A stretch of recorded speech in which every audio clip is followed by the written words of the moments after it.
तो देखिए आज का जो हमारा पेपर है यह है हमारे सामाजिक विज्ञान का सामाजिक अध्ययन। यह कक्षा 8 का है और 2022 का जो मार्च का टेस्ट होता है, पेपर होता है, वार्षिक पेपर, वह है ये। यह हमारा 180 मिनट का था और कुल अंक थे इसमें 60। तो देखिए इसको आप सही करके आए हो या नहीं करके आए हो, आप अपने पेपर को इससे मिला सकते हो। तो देखिए हमारा पहला क्वेश्चन है भारत में मतदान की आयु कितनी है? तो इसका आंसर होगा हमारे 18 वर्ष। कितनी? 18 वर्ष। भारतीय संविधान में हमें कितने मौलिक अधिकार प्रदान हैं? 6। कितने? 6। धर्म को राज्य से अलग रखना क्या कहलाता है? धर्मनिरपेक्षता। धर्म को राज्य से अलग रखना क्या कहलाता है? धर्मनिरपेक्षता कहलाता है। जिस व्यवस्था में केंद्र व राज्य दोनों स्तर पर भिन्न भिन्न स्तर की सरकार होती है क्या कहलाती है? वह क्या कहलाती है? वह कहलाती है संघवाद। क्या कहलाती है? संघवाद। अब देखिए भारतीय इतिहासकारों ने भारतीय इतिहास को किन भागों में विभाजित किया? किन भागों में विभाजित किया? तो इसका आएगा प्राचीन, मध्यकालीन और आधुनिक, यानी यह सभी। जो भारत के इतिहासकार थे उन्होंने इसको सभी भागों में बांटा था। और देखिए हमारा छठा क्वेश्चन है कि कोलिको क्या था? जो कोलिको था वह क्या था? वह एक कपड़ा था। क्या था? वह एक कपड़ा था। अब देखिए हमारा सातवां क्वेश्चन क्या कहता है? यह पूछ रहा है कि पूना के विधवा गृह किसे खोला? पूना के विधवा गृह किसने खोला? पूना में विधवा गृह किसने खोला? तो इसका आएगा पंडिता रमाबाई ने। किसने खोला था? पंडिता रमाबाई ने खोला था। दीकू कौन थे? ये थे बाहरी लोग। कोयला का उदाहरण क्या होता है? गैर नवीनीकरण संसाधन होता है। कोयला क्या होता है? यह गैर नवीनीकरण संसाधन होता है। पृथ्वी पर संसाधनों के असमान वितरण का क्या कारण है? पृथ्वी पर संसाधनों के असमान वितरण का कारण है यह भिन्न प्रकृति स्थितियां हैं यहाँ, क्योंकि यहाँ पे बहुत अलग अलग स्थितियाँ हैं। कहीं पर जलवायु अधिक है तो कहीं पर पानी नहीं है, कहीं पर पानी अधिक है तो कहीं पर जलवायु नहीं है। ठीक है, तो ऐसे बहुत सारे प्राकृतिक स्थितियों के भिन्न भिन्न कारणों के कारण हमारी जो पृथ्वी पर संसाधन असमान रूप से वितरण है। ठीक है, तो अब देखिए हमारा 11वां है विश्व में जनसंख्या का असमान वितरण किन विभिन्न विशेषताओं के कारण होता है? तो यह है भूमि और जलवायु। जैसे जहाँ पर भूमि सही होगी वहीं पर लोग निवास करेंगे और जहाँ पर जलवायु मिलेगी उन्हें वहीं पर वो रहेंगे। तो जलवायु और भूमि यह दोनों ही कारण बहुत ही महत्वपूर्ण है। ठीक है, अब देखिए तंजानिया निम्नलिखित में से किस महाद्वीप में स्थित है? तंजानिया यह अफ्रीका में स्थित है। कहाँ पर स्थित है? अफ्रीका में स्थित है। अब देखिए राज्य एवं सरकार एक दूसरे से भिन्न है। इसका आंसर आएगा हाँ, भिन्न है। यह एक दूसरे से भिन्न है, तो इसका आंसर आएगा सही। ठीक है, इसका आंसर आएगा सही। अब देखिए रविंद्रनाथ टैगोर को लगता था कि बच्चों को सख्त अनुशासन की आवश्यकता होनी चाहिए। यह गलत था, क्योंकि वह बोलते थे कि हमें बच्चों से आराम से पेश आना चाहिए। हमें बच्चों से आराम से पेश आना चाहिए। ठीक है, और अब देखिए अब हमारा महाराणा रंजीत सिंह पंजाब के राजा थे, तो यह हमारा है सही। क्या? यह हमारा सही है। अब देखिए अनपढ़ व प्रशिक्षणहीन लोगों की उत्पादन में ज़्यादा भागीदारी होती थी। इसका आंसर आएगा गलत। भारत विश्व का सबसे बड़ा सेना उत्पादक देश है। इसका आंसर है गलत। यानी जो भारत है वह क्या बोल रखा है? क्या भारत विश्व का सबसे बड़ा सोना उत्पादक देश है? नहीं। ठीक है, अब देखिए जो टीपू सुल्तान की तलवार थी वह डैश स्टील से बनी हुई थी, वज्र स्टील से बनी हुई थी। भारतीय संविधान में डैश मौलिक अधिकार हैं? 6 मौलिक अधिकार हैं। सर्दियों में बनाई जाने वाली रबी की खाद्य फसल क्या है? खाद्य फसल डैश है, गेहूँ। ठीक है, आप और भी लिख सकते हो, ये सिर्फ गेहूँ अकेली जरूरी नहीं है। ठीक है, अब देखिए लोकतंत्र से आप क्या समझते हो? तो इसका आंसर आपको लिखना है लोकतंत्र से भारत लोकतांत्रिक देश है। भारत लोकतांत्रिक देश है।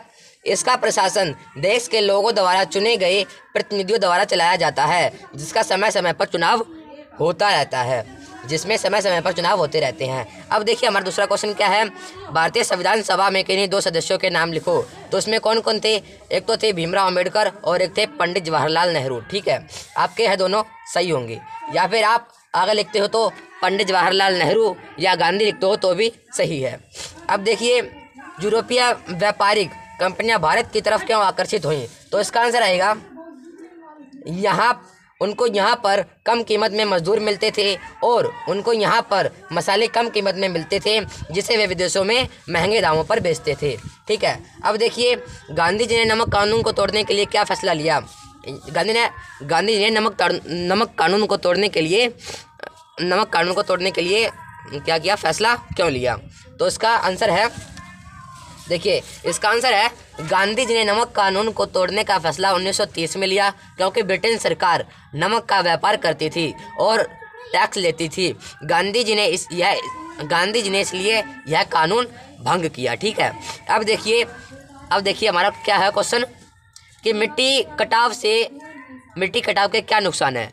अगर हमारी मिट्टी कटती है तो उसके क्या नुकसान है। तो देखिए इसका आंसर है कि मिट्टी कटाव से उपजाऊ मृदा कटकर बह जाती है, जिससे हमारी उपजाऊ मृदा का हनन होता है।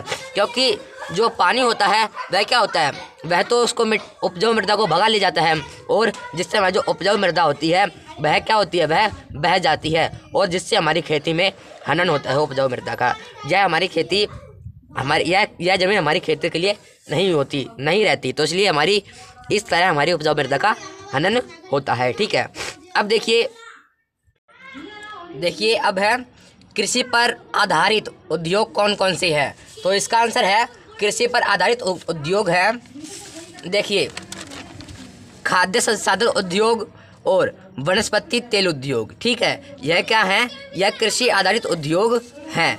ठीक है, अब देखिए मौलिक अधिकार से आप क्या समझते हैं। तो इसका आंसर है मौलिक अधिकार से आप क्या समझते हैं, इसका यह क्वेश्चन है। तो इसका आंसर है हमारा मौलिक अधिकार का मतलब है कि अगर हमारे किसी अधिकार का हनन हो रहा है तो हम आवाज़ उठा सकते हैं। मौलिक अधिकार का मतलब है कि अगर हमारे किसी अधिकार का हनन हो रहा है तो हम आवाज़ उठा सकते हैं। ठीक है, अब देखिए हमारा 28वां क्या है, हमारा 28वां प्रश्न क्या कहता है। हमारा 28वां प्रश्न कहता है कि भारतीय धर्मनिरपेक्षता के 3 विशेषताएं बताओ। तो उसकी 3 विशेषताएं कौन कौन सी हैं। इसकी पहली विशेषता है कि कोई एक धर्म समुदाय किसी दूसरे धर्म के समुदाय को ना दबाए। जैसे कि अगर कोई एक धर्म है वह दूसरे किसी धर्म को दबदबा ना बनाए, उसको दबाए ना, उसको डराए ना। ठीक है, और कुछ लोग अपने ही धर्म के अन्य सदस्यों को ना दबाएं। जैसे कुछ लोग क्या होते हैं, कुछ लोग होते तो किसी और धर्म में हैं लेकिन वह काम किसी और धर्म के लिए करते हैं, इसलिए वो ऐसा ना करें। ठीक है, और एक है फिर तीसरा है हमारा राज्य ना तो किसी खास धर्म को थोपेगा और ना ही लोगों की धार्मिक स्वतंत्रता छीनेगा। जैसे कि अगर मान लिया कि राज्य, अगर आपका जो वहाँ पे राज्य का जो मुख्यमंत्री है, अगर मान लिया वह किसी अन्य धर्म का है और आप किसी अन्य धर्म के हो, तो वह ना आप पर दबदबा नहीं बना सकता कि तुम इसी धर्म को अपनाओ। ठीक है, और वह तुमसे तुम्हारी स्वतंत्रता भी नहीं छीन सकता। ठीक है, तो यह है हमारे धर्म निरपेक्षता का जो 3 उदाहरण थे वह। ठीक है, अब देखिए हमारा 28वां क्वेश्चन 29वां क्वेश्चन क्या कहता है। 29वां क्वेश्चन कहता है कि 1857 की बगावत में फलस्वरूप अंग्रेज़ों ने अपनी नीतियों में क्या बदलाव किए।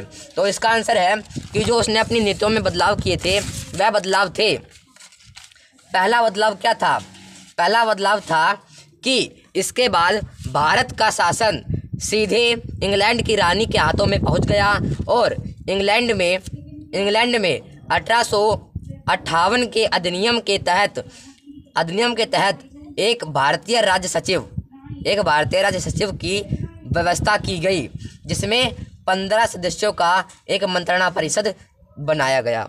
ठीक है, यह क्या है, यह हमारा है कि 1857 की क्रांति के बाद जो सरकार थी जो अंग्रेज थे उन्होंने अपनी नीतियों में क्या बदलाव किए। ठीक है, अब देखिए मंदिर प्रवेश आंदोलन के जरिए भीमराव अंबेडकर ने क्या हासिल किया। अब देखिए इसका आंसर क्या है। इसका आंसर है कि यह आंदोलन भीमराव अंबेडकर द्वारा 1927 में चलाया गया था। इसके द्वारा निचली जाति के लोगों को मंदिर में प्रवेश मिला, वे मंदिर के कुओं का इस्तेमाल कर सकते थे। ठीक है, अब देखिए हमारा जो 31वां क्वेश्चन है वह हमसे क्या कहता है। वह कहता है मानव संसाधन क्यों महत्वपूर्ण है। मानव संसाधन क्यों महत्वपूर्ण है, तो इसका आंसर है कि मनुष्य अपनी योग्यताओं से ही खराब संसाधनों को महत्वपूर्ण संसाधन बना सकता है। मनुष्य अपनी योग्यताओं से ही खराब संसाधन को महत्वपूर्ण संसाधन बना सकता है, इसलिए हम मानव को महत्वपूर्ण संसाधन कहते हैं। लेकिन आपका क्वेश्चन होगा क्या पागल भी हमारे काम आ सकता है। इसमें क्या है, अगर कोई आदमी कुशल मंगल है तो वह हमारे, उसको हम क्या कह सकते हैं, उसको मानवीय संसाधन कह सकते हैं, क्योंकि वह पढ़ा लिखा भी है और वह स्वास्थ्य से भी ठीक है, तो उसको हम क्या कहेंगे, वह मानव संसाधन का महत्वपूर्ण काम करेगा। ठीक है, अब देखिए भूमि को महत्वपूर्ण संसाधन क्यों मानते हैं। इसका है क्योंकि मनुष्य इस पर रहता है, इस पर खेती करता है और इस पर वानिकी खनन उद्योगों की स्थापना कर आगे बढ़ता है। और जो बाकी को जो ये 2 क्वेश्चन है आपको यहाँ पर इनकी फोटो दिख रही होगी। तो आज की क्लास में इतना ही, फिर मिलते हैं अगली क्लास में, तब तक के लिए जय हिंद।